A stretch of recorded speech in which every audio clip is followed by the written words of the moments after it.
Record on this Record. computer. There we go. I forgot to record at the beginning, but that's okay. Whoever it is can hop on in this part because one thing that you want to do when it comes to donors that are not responding is that you are giving them a reason to care. Because just because you reach out doesn't mean somebody has to respond. Just like how many emails do I send out every day? How many posts do I make every day? Right? Do I get an answer on every one of them? Probably not. But when I get responses, some people will tell me, or not responses, some people will reach out, yeah, I read your post about XYZ. You said this, and that. And these individuals are reading, they're just not commenting or engaging on it. So the level of consistency that's needed when you are sharing information is very important, but you also need to make sure that what you're sharing is compelling enough so they don't ignore you where it matters, that they are taking action where it matters, which is by donating or supporting, volunteering, whatever it is, because your supporters don't just ignore you for no reason. They ghost you because your nonprofit is not clear enough and doesn't give them a reason to care. Okay. So yeah. When people don't care, they are going to ignore you, and that's not a position you want your nonprofit to be in. You want to make sure that if your mission is really as great as you say it is, you are walking, you are embodying that, you are helping people understand how great it is and showing the impact that it's doing. Because if you don't do that, who's going to care? They're ignoring you because you don't give them that clear, urgent, and compelling reason that they need or they require to pay any attention to you. Okay. So a lot of nonprofits will think, oh, let's just share our mission and people will automatically get it and feel inspired to give. No. You know how many people I read their missions and I'm like, what are you talking about? Like, what does that mean? What does that mean? What do you do? Or their mission doesn't relate to the activities that I've seen them doing. So you need to make it clear through storytelling, through consistent posting that you are doing the work in the community or whatever you're doing and kind of tie it into your mission and talk about your mission in that way because just sharing that mission will not do anything for you. That's not how fundraising works. That's not how you get people to care about what you're saying. You need to be a little bit more, you need to have a little bit more pizzazz, okay? Like that, there's no other word I can think of, but have a little bit more pizzazz when you're thinking about sharing information about that. Now, if your nonprofit's messaging is very confusing, generic, or does not inspire change, donors will move on. They will try to find, it's not that they're looking for it. Not everybody is looking for a cause to donate to, okay? So you have to think about that. Like they will move on, not because it's not because all of the time they don't care about what you do, but because you have not made them care about what you do. Like we are living in a time where you need to capture the attention of people. Because then I've heard that a couple of times, and I will credit my coach for saying this so many times, and it's true. The one of the most important currencies right now that exist in this US of A is attention. If you can capture the attention of somebody long enough, like the amount of resources that you are able to get from that attention that you're grabbing, because first of all, if you get the attention of somebody, you hook them, they're looking at your stuff, they're watching your stuff. What happens is that also you can convert them to do something else. Okay, so if you cannot get their attention because your messaging is just generic and doesn't inspire action, then that's what's going to happen. They're just going to ghost you because they don't care. You didn't make them care. Okay. So you have a job to do in terms of outreach and marketing and making your nonprofit stand out. It's making sure that you are talking to people in a way that you get them to care. Okay. Now, if your mission isn't clear, donors will move on like that. I'm already going to say that. Now, if you look at some numbers, 72% of donors actually, they say they don't give to a nonprofit because they aren't sure how their donation will make an impact. So when I say that you need to story tell and tell stories and show how you're making an impact, not just say you're making an impact, you got to show them. Okay, you can show them better, then you can tell them. That makes a difference. And the source for that was Nonprofit Tech for Good.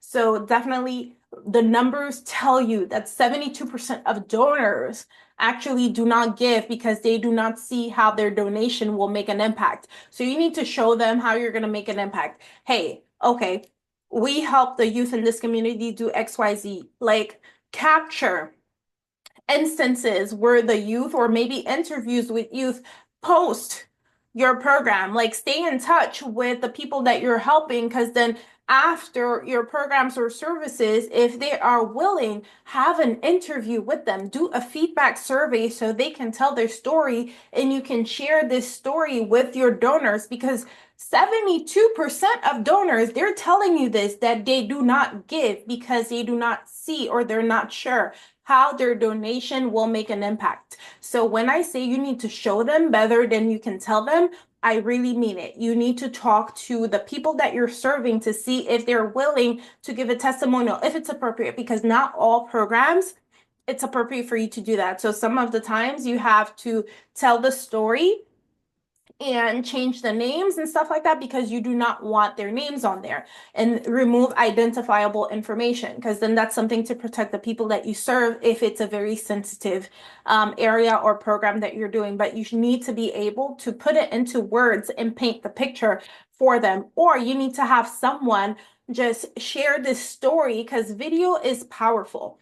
Because you may not think about that, but let's say you have an email list and you have someone that does a video, maybe just record a video and share a story of the work that they've been doing in the community, how they've helped someone, right? And how it was able to impact the person, because people connect to people. Now, that's why I say video is powerful. You may feel uncomfortable, but sometimes you have to rip that Band-Aid. Like when I say, you see me going live, but I am uncomfortable going on video. I am uncomfortable going to networking events, but you know what I'm more uncomfortable with? Being disappointed in myself. Okay. Being disappointed in myself because I know where I wanted to be. I know what my goal and my mission in life was, but I couldn't fulfill that because I was afraid to show up, or because I felt uncomfortable and did not make myself comfortable in my uncomfortability, if that makes sense. If you caught that, you caught that. Sometimes we make ourselves comfortable being uncomfortable, because if I didn't go live all the time, I've been going live since 2020, before the whole shutdown happened, right? I've been going live since then, maybe not as often, but it was not the same, where I couldn't come on here and have a conversation. Maybe sometimes I still have my notes, I still have like my outline, but it helps. And if that's what you need to do, you need to start thinking about that, because you need to put your nonprofit in a position where it's different than all the rest. You are standing out, because my thing is, I want to work with nonprofit organizations that understand that their impact, the impact they're making, they want it to be sustainable, because they understand the work that they're doing is God's work. Okay. It is God's work. It's the universe's work. What you're doing is good for your community. I do not know what you believe in, but if your work is ordained and it is meant to be there for the communities you are serving, then you need to be serious about how you're approaching the work that you're doing, and just do it anyway. Because people that sit on things because they're uncomfortable, there are people that are not willing to take action. And I'm talking to the action takers. The action takers are whom I'm talking to, because these are the people that understand that the work that they will be doing, the work that their teams will be doing within their nonprofit organization, is what's going to drive change and what's needed to to move the organization to the next level. So, excuse me, I'm gonna drop another number for you. 60% of first-time donors never give again because they don't feel personally connected to the cause. Excuse me. That's by the Fundraising Effectiveness Project. I will give you a great example. There's some people I will never give money to again because they're not top of mind. Like you give money once, you never hear from them again, you never see what they're doing, they just disappear like poof, they're gone. Okay. So 60% of first-time donors never give again because they don't feel personally connected to that cause. Like I've donated to a few organizations. Do I hear from them? Just a receipt. That's all I got. Do they communicate consistently? No. So that's a problem. Okay. So I want to like just put this in perspective for you. Sometimes it's not it's not that they don't care. It's just you're not doing your job. Like you have to come to a place that you stop blaming donors or saying they're inconsistent. You're just not doing your job. You can only control your actions and what's going on within your nonprofit. Mind that business. You need to mind that business so you can move forward. Because then nonprofits that are able to be clear, that use clear and impact-driven messaging. I said that yesterday, I said that the day before. If you have clear impact-driven messaging, you're able to raise 3 times more in donor contributions. And Classy, like I know whoever uses Classy, Classy can verify that as well, because I got that, like Classy says this. Clear impact-driven messaging. If you're able to show the impact that you're making, that drives 3 times more in donor contributions. So you have to keep that in mind because donors are not just going to give because your cause is important. A lot of causes are important. Is it important to that donor? Like there's a reason that in my Nonprofit Navigator course, I asked the students to work on donor personas because you need to understand who is donating to your organization. You need to understand that so your messaging can be clear. So understand that aspect because if you don't, it's going to be very problematic for your organization where you're not able to drive the donations you're needing to like call in. Okay. Donors are going to give because they see a specific outcome that they can be a part of. Because when they saw whatever you posted or whatever caused them to donate, they see an outcome. Okay, so if they're helping youth do XYZ, that means I'm gonna be able to help because my nephew is in high school right now.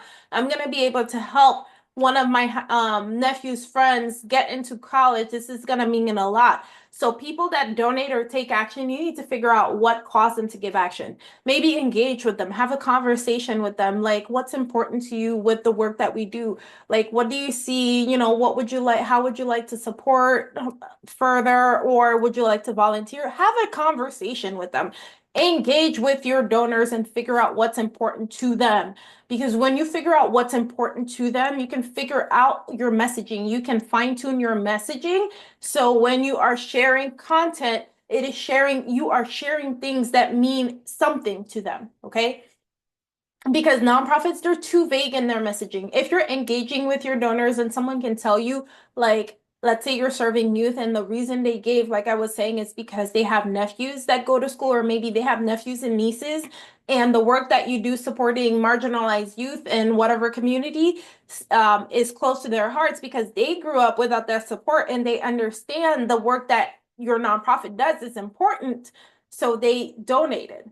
So having conversations like that and understanding where that person is coming from, it gives you an idea of what type of stories or what type of messaging you need to be sharing so you can connect with your donors. So when I say there's a reason I asked my students in the Nonprofit Navigator to create donor personas, that is because I understand the value of making sure your messaging is reaching the right individuals, okay? Because you can't just say things like, we help at-risk youth. We provide support for single mothers. We empower communities. How? Why? What is the reason? What is the value? When you support them, what does it do for them? People need to understand that and they need to see the vision that you have for the people that you're serving. Because when you do that, there is this connection that you're trying to establish, that you need to establish, that you're not paying attention to, that needs to occur like through your content or through your messaging. Even when you're speaking to people in person, you need to be able to have this elevator pitch where you're able to tell them exactly why you do the things that you do and storytell in a short, concise elevator pitch so people can connect in that short instance. Okay. None of the statements that I mentioned, like we help at-risk youth, we provide support for single mothers, or we empower communities, actually tell donors what their money actually does. Okay. If your messaging is unclear, your fundraising will be inconsistent. So before you blame the donors, you need to ask yourself, am I making it painfully obvious why they should give?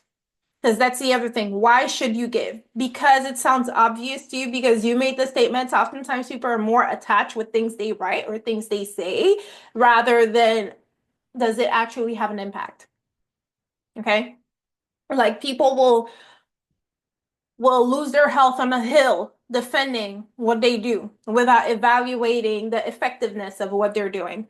And I want you to take that to the bank. Like, stop thinking that everything you do or say is the best thing since sliced bread, because sometimes it isn't, and you need to come to terms to that because it might not be working. Okay. Now, the three biggest reasons donors ignore your nonprofit. I know I mentioned a few of them at the beginning, and I'm going to go through some of them again. Now, the first one is your messaging is too vague.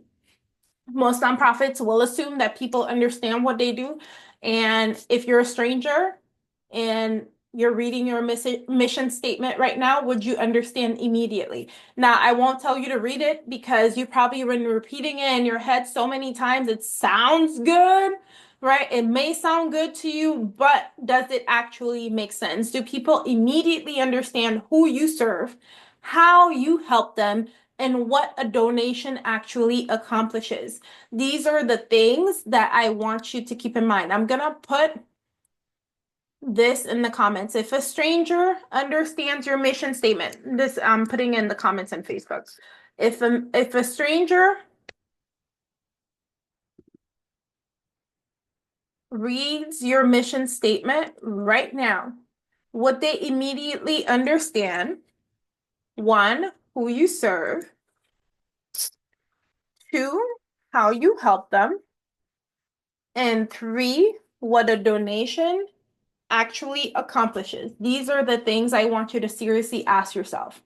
Because if a stranger is reading that your mission statement and does not understand these things immediately, you may have a problem. Okay. I put that in the comments right now, so go ahead and check out the comments.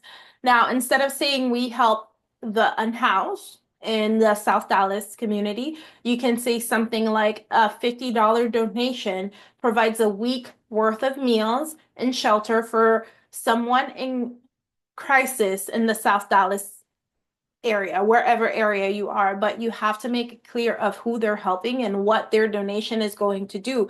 So when you are making call to actions and trying to get people to donate or making requests, you have to be more specific and ask yourself that question, okay? Because your mission statement is not going to paint that picture for them. So your statements need to be clear and answer the three questions I put in the comments for you: who you serve, how you help them, and what a donation actually accomplishes. Okay. And when you're talking about who you serve, if it's in a specific demographic area, be specific about where, because you want people to understand where their money is going and who it's helping. Okay. Now, another example, instead of saying we support education, you can say something like every $100 donation provides school supplies for 10 students attending the Sacramento Unified School District. So I'm going to give you a random example, or maybe Title I schools in the Oakland area. So be like, you have to fix that part of your messaging so it can be clear, and just in one sentence can be more powerful. Okay. Now, the second thing, another mistake could be that you're not using specific impact metrics. So people don't give to folks they feel sorry for. Okay.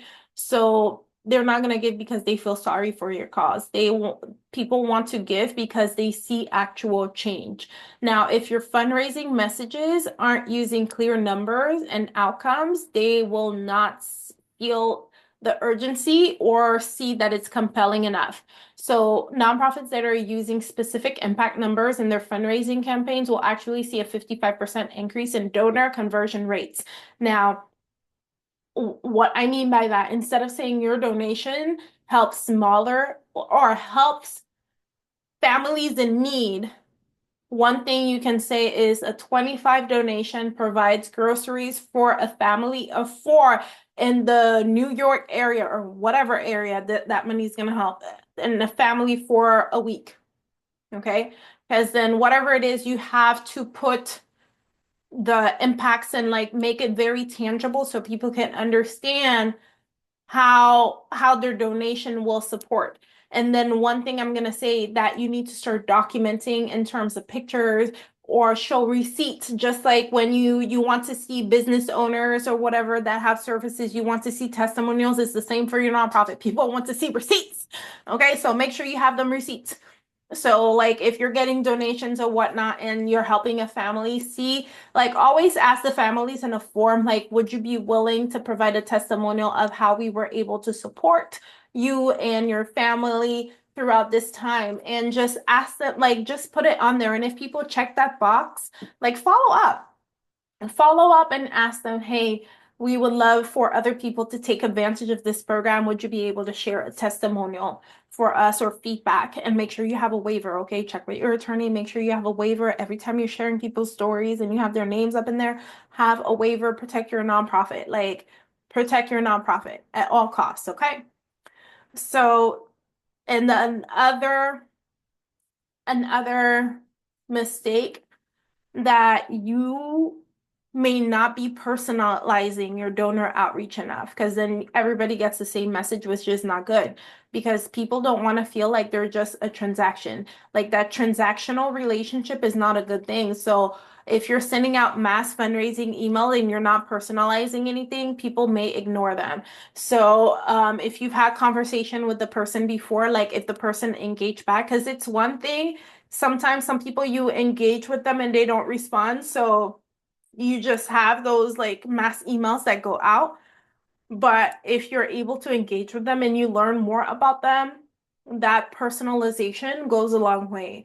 So take some time to reach out to the individuals to have a personal conversation with them. So when you're reaching out to them, when you're doing your donor outreaching and feel personalized, where like if you say, hey Stacy, like I know the last time we spoke, you said XYZ, I wanted to follow up and things like that, or whatever it is, like add a personal touch to it so they can know you think about them and you really care, okay? Because then that's something else that donors do not want to feel like they're just a transaction. They're just like an ATM for your organization. Because then 57% of donors, like, I will be giving you them stats, right? 57% of donors say they're more likely to give, again, if they received a personalized follow-up that shows appreciation, right? Okay. Bloomerang, like peep that. If they feel like you actually care and show appreciation, they're more likely to give again. So if all you do is sending those generic thank you emails, you're losing money. So yes, the generic thank you email should go out, but every time you send that, if you have that phone number for that person, you better call them up and ask them, and thank them. I wanted to personally thank you for this donation that you made. We really appreciate it. It means a lot. And maybe in a few weeks or a month, send another personal email. Always document when you have conversations with someone. Because let's say you're communicating with this person on the phone, you call them and you have a conversation with them, always have a spreadsheet where you're tracking what happened in that conversation. This is what the person said, blah, blah, blah, blah, blah.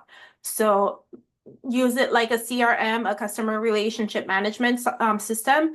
So after you reach out to this person, let's say you touch base again in a month, you can look back at your notes. That's what she said on this and this date. So you're going to send her an email. Hey, I wanted to follow up on our conversation on XYZ Day. I know this was going on, and thank you again for donating to us. I just wanted to keep you aware of what was happening and share an update with them, okay? And personal message, video, call, all these things. You can send the impact updates in a month or two to show how their donations were used. Engage donors outside of fundraising campaigns, because then if you're engaging with them in the way I'm telling you, you will see a big difference, okay?